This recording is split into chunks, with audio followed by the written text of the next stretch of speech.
Doug, you recently celebrated 1,000 games as St. Louis Blues general manager. You are now the longest tenured GM in the league with David Poyle's retirement. How does that hit you for a guy that first stepped into this role in Dallas at the age of 37? Yeah, it's been a whirlwind experience, and certainly my time in St. Louis I've really enjoyed, and my time in Dallas I obviously enjoyed also. But it's funny how quickly the years go past, and you see. I remember coming in and looking at guys like Glenn Sather and Harry Sinden and Bill Torrey, and now to be in this for 20, for a while, it's humbling. Well, there's no doubt there's still, some of the, I don't want to call it old guard, but you still have Lou Lamoriello in these meetings. Like when you sit at a GM meeting, though, does it feel a little strange to know that you're one of those guys that's been there that long? Yeah, it does. Yeah, obviously, I look up to Lou and to Kenny, and there's so many people in those meetings, Hall of Fame players that I love to listen to their experiences. But you do look around and you see different faces and fresher faces and new faces, and I remember, as I said, starting as a manager, and now I'm talking to younger managers with kids and things that young kids, and it's just it brings back memories, great memories actually.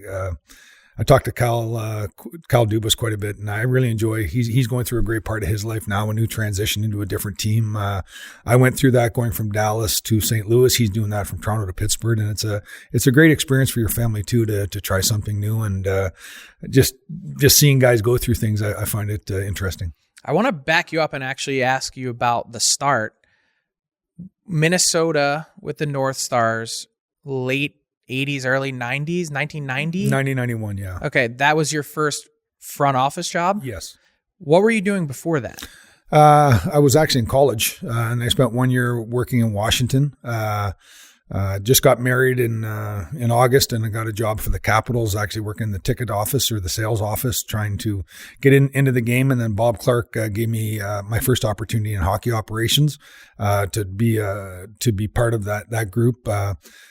That team was going through a dispersal. We had the one team in 1991 that actually went to the finals, then at the end of that, San Jose took half of the players of the North Stars. So it was an interesting time. But 1991 was my first year there, and working for Bob Clark and Bob Gainey. Les Jackson always said, like, I got my MBA from Harvard working with those two guys.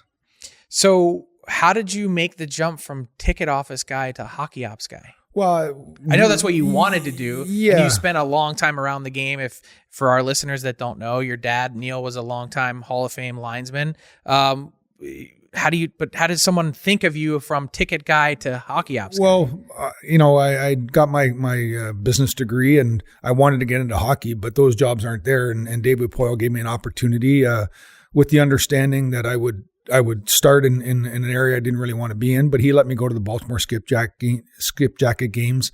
I did some video work for him before video was in vogue, and he just let me be part of their hockey operations from a distance, doing certain projects. Jack Button allowed me to do some scouting things for him, putting some stuff together, and then the next year I went to the annual meeting. Was in June, I think, in Vancouver, and I started just hanging my resumes out under managers' doors, and Bob Clark actually picked one up and said, I remember he said, I'm going to give you this job because I know your dad, but just know your dad won't keep this job for you. It's up to you from now on. And that's always stuck with me, that, you need an opportunity, and then it's up to you what you do with that opportunity. So was Doug Armstrong, I'm thinking of the tech in 1990, cutting video, like you're dealing with VHS and all sorts of stuff. Disc to disc, yeah. Were you any good at it? No, I was awful at it, but I really enjoyed it. I really enjoyed, Brian Murray was the coach at the time, and then Terry took over, and I didn't have and Doug McLean was down in with the Skipjacks, and just going in and being a fly on the wall and listening to them talk about hockey. Having David was very nice to me. I was obviously one of the few people that had access to the general manager from the business side, and he would share stories with me, and he allowed me to do a little scouting, and it's just an opportunity, and I think that's what you need in life. You need someone to give you an opportunity, and then what you do with it is up to you. Have you passed that on? Have you push that forward to the next generation? Like when someone comes up to you at a meeting or sends you an email or whatever it might be, how do you pay that forward? Well, when I got to Dallas, we hired David's son, Brian Poyle. We brought him into Dallas, and he actually went and worked for our team in Salt Lake City.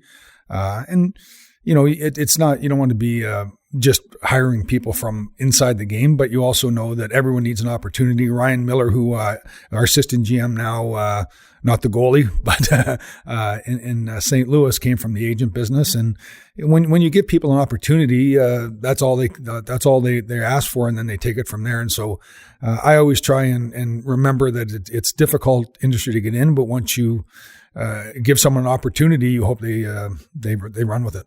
And Brian Poyle, now assistant GM in Nashville. Yeah. When you look at the time you spent with Bob Clark and Bob Gainey, obviously Bob Clark moved on, I think, to Florida after that.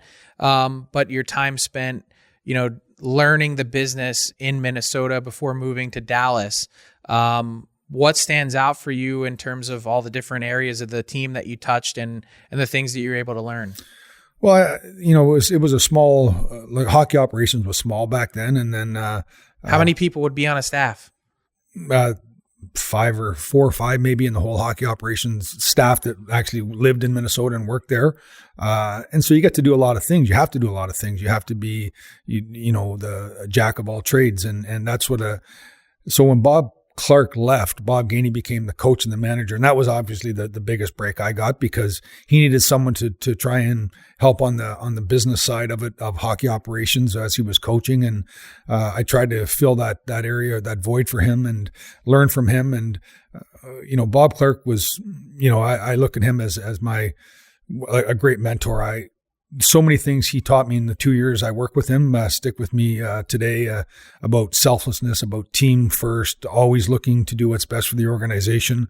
And then obviously the number of years I spent with Bob Gainey when he got out of coaching and just became a manager. We had a lot of time together to talk, and those guys have really, I was actually thinking about that this morning, like the people that really affect your life. My dad is a Hall of Famer. Bob Clark's a Hall of Famer. Bob Gainey's a Hall of Famer, and Ken Hickok's going to the Hall of Fame now. And so I've been very fortunate to work with really great people. And obviously my father, he was such a huge influence on me, just his work ethic and what he did. And not only as an official, but then scouting for 20 plus years, and the respect he had from people around the league is something that, I hold dear. Yeah, it certainly stands out for sure. So you transition to, the team moves to Dallas, and obviously the team's really good. You guys, for a period of 5-6 years, have one of the best teams in the league, a chance to win every year. You break through in 1999. At some point, you get a chance to become general manager in 2002, I think. And then you have 4.5 years before you end up getting fired in Dallas. How different is Doug Armstrong, the manager now, compared to when he first started? Yeah, I think, looking back on it, is taking over for Bob Gainey. I tried to emulate Bob probably too much. I tried to follow in his footsteps and fill the void of his footsteps, and that was a mistake. I tried to be Bob, not Doug. And I learned that when I left, that, just be who you are, be yourself, and try and, if that's good enough, great. If it's not good enough, at least you're going to go on your own terms. And, I really enjoyed my time as a manager. It was 5.5 years in Dallas. I enjoyed every bit of it.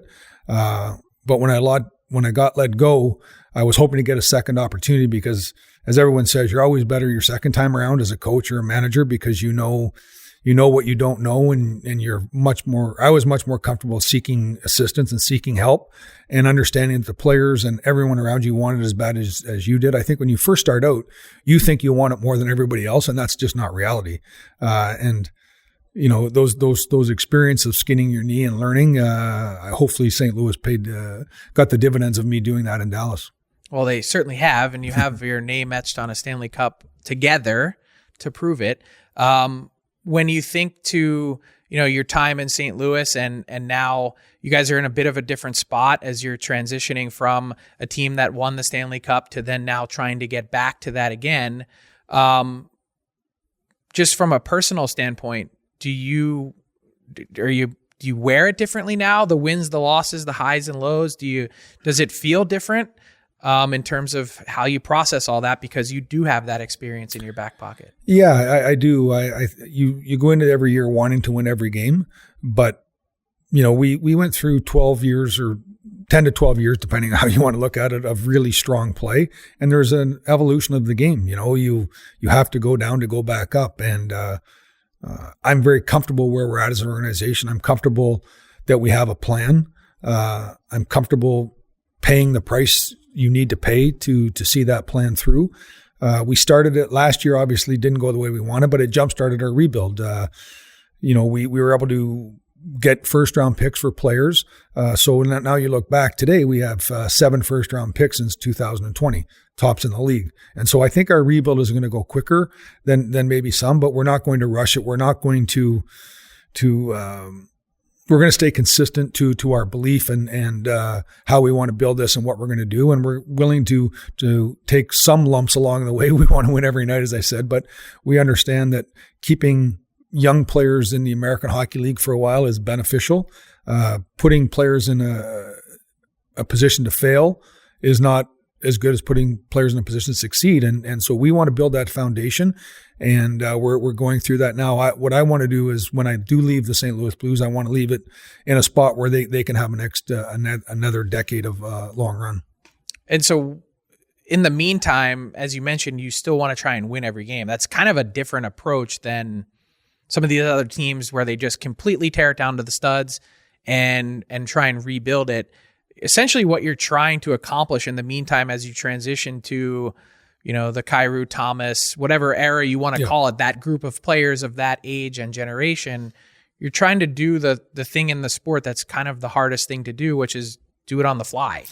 Well, quite honestly, I don't think St. Louis could survive 13-year out of the playoff, picking in the top 5 or 6. I don't know if they could survive it, but you'd be playing in front of 5,000 and 6,000 people, and it's not a good business model, and you have to know that. So what we have to do is we have to get creative. We have to try and, as you said, do this on the fly, do it without a first overall pick.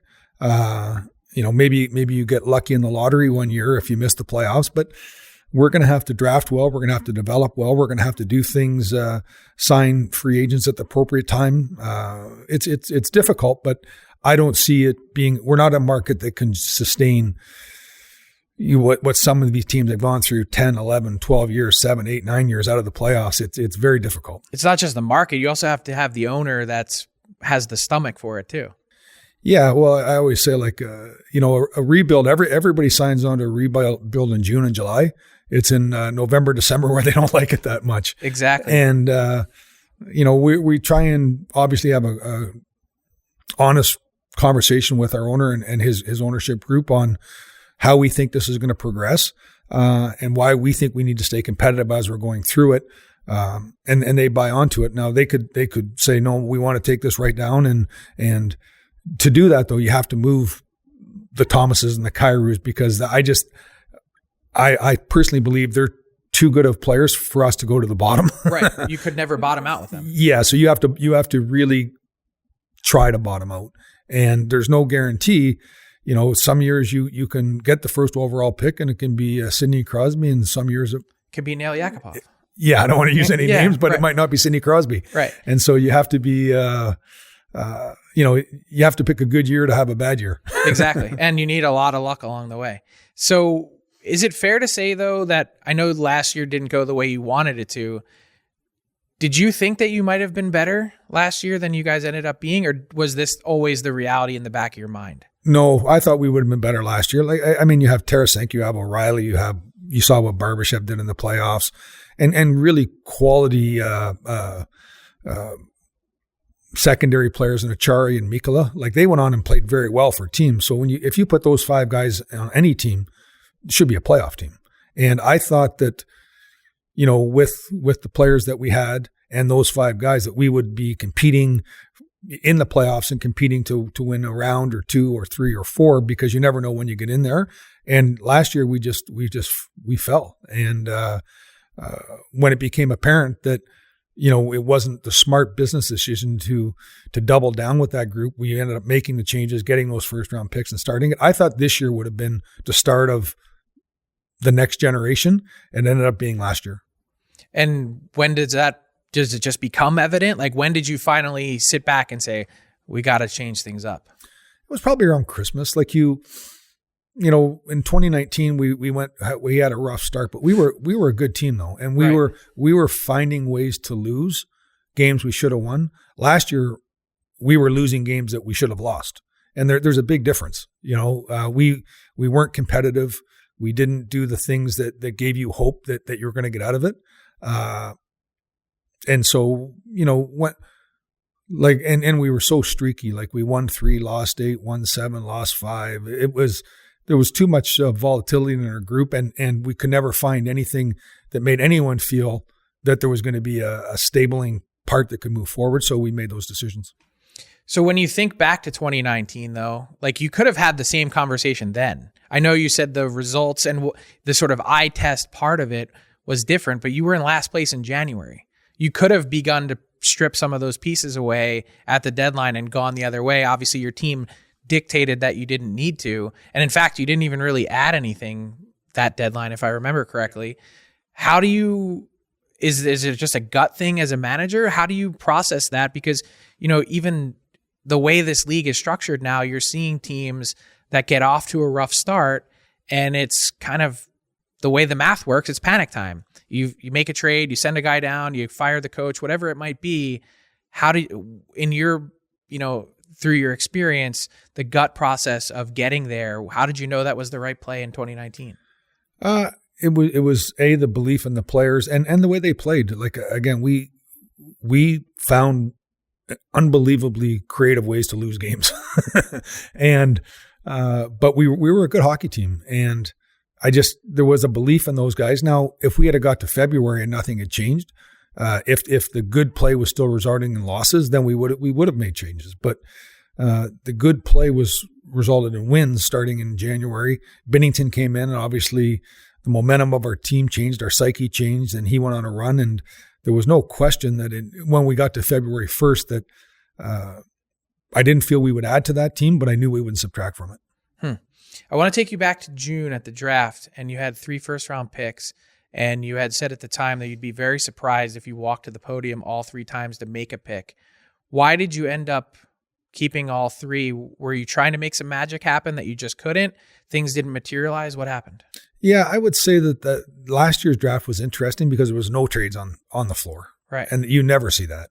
I just think that the first round flew by. Yeah. And there's a lot of things that go on to it. There's a lot of new managers now. And it's hard to make a trade. And when because I was there as a young manager, you don't want to do anything that's not going to work out.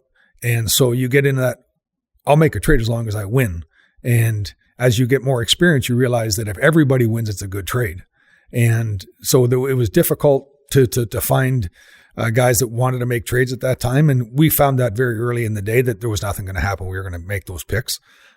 We really had nothing from noon that day, actually that whole week. Nobody offers a real player for any one of those picks.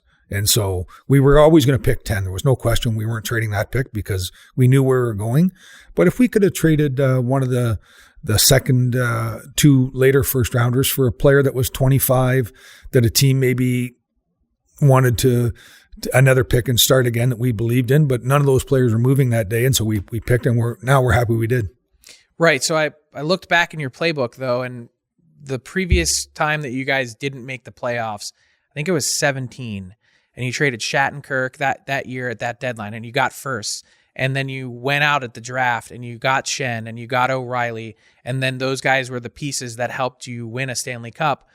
Does now not having made trades for those picks this time sort of lengthen the time that it's going to take for you to get to where you want to get to now?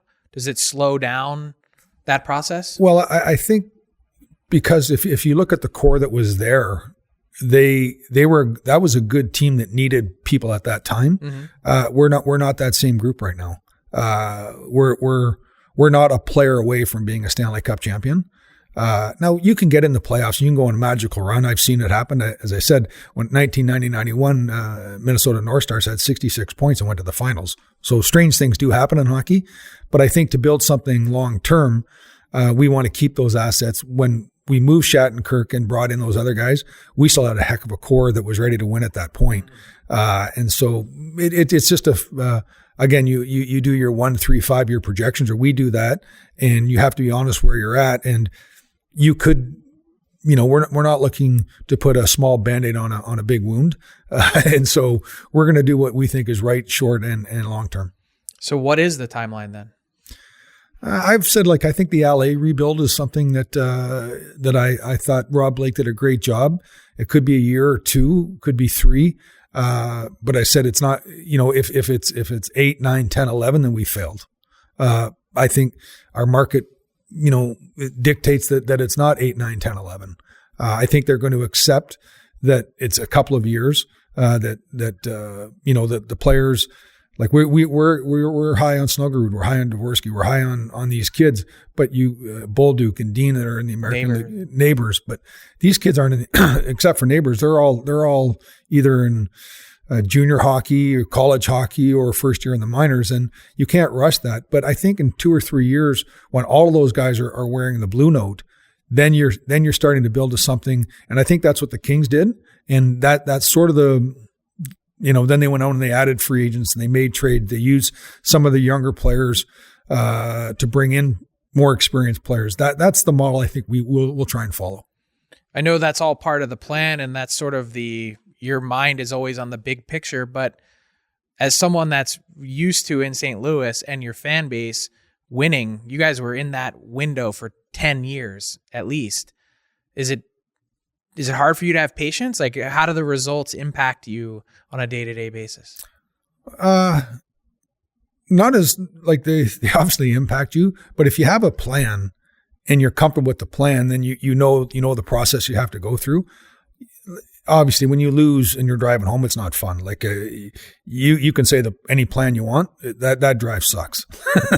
But you wake up the next day and you know it's part of the process. And when I look at the teams, I look at St. Louis, I look at Pittsburgh, I look at Washington. These are teams that have been good for the better part of a decade, and we're all in the same spot. And we're all going to try and get back there different ways and quicker. Pittsburgh doubled down on their group. We went the other way. And I just think that you have to live in reality that there always has to be an ebb and a flow to an organization. You wish that you could stay at the top, St. Louis, but the reality is it's not a destination market. Vegas is, New York, Toronto, we have state taxes, there's a lot of things that and it's a great place to raise a family and it's a great place to live. But free agents, we're not on everyone's number one list to get there. So you have to be honest with yourself and you have to build it the right way. The good thing is when we are a good team and you bring players in, they never want to leave because it is a great place to raise a family. And when you're bringing guys in at 28, 29, 30, they're looking for different things in their lives than they were at 19, 20, and 21. And so our job is to create that foundation that, in a year or 2 or whenever we decide it's time to start using our assets to acquire players, that we're going to acquire players that never want to leave. And that's what St. Louis does, though. It does grab you and keep you there. I look at Alexander Steen that came to us, Jay Bouwmeester that came to us. They re-sign. Very few players really want to leave leave St. Louis. Paul Stastny just said I think he's coming back. Yeah, it's a fabulous place to live. It's a fabulous place to raise a family. It's a great sports town. And so what we have to do is we have to build that foundation where good players want to come there and stay there. Mm-hmm. I'll leave you with this. We just talked about some of the milestones that you've hit. Your name's on the Stanley Cup twice. We're here at Hall of Fame weekend. You're on a Hall of Fame track for your career. What gets Doug Armstrong's juices flowing? What makes you excited to continue to do this day in and day out? I would say when we started this, I'm at a different part of my life now. What I want to do is I want to give back to the people I work with. whether it's Robert Thomas or Kairu, I want to build something that they can take well past when I'm gone and have success at. And so it's what David Poile did to me when I was starting, I want to do to other people. I want to give back to the game now. The game has given me so much, and quite honestly, I've taken so much from the game. Now it's time for me to give back to the game, and I start with the people I work with. It's a wonderful message. Doug Armstrong, thank you for your time. Thank you very much. What's up, hockey fans? If you enjoyed that video, then you need to be hitting the subscribe button right here at Daily Faceoff. Exclusive interviews and analysis from our hockey insider Frank Seravalli, fantasy updates from Brock Sagan, and a daily live show at noon Eastern, Monday through Friday. You don't want to miss any of the fantastic content, so hit that subscribe button.